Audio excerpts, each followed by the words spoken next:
kasi. Hindi, dun. Nag-a-upload sa TikTok. Oh, wala naman. Ano ba to? Yes, May laman.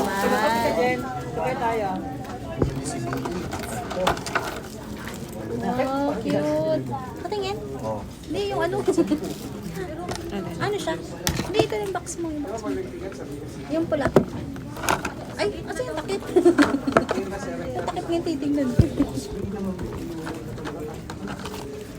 Dito yung gusto ng anak ko eh. Kaso, napalo ko muna. Bakit? Test ng ulo eh. Paano ko bibigyan? Yung charge ko.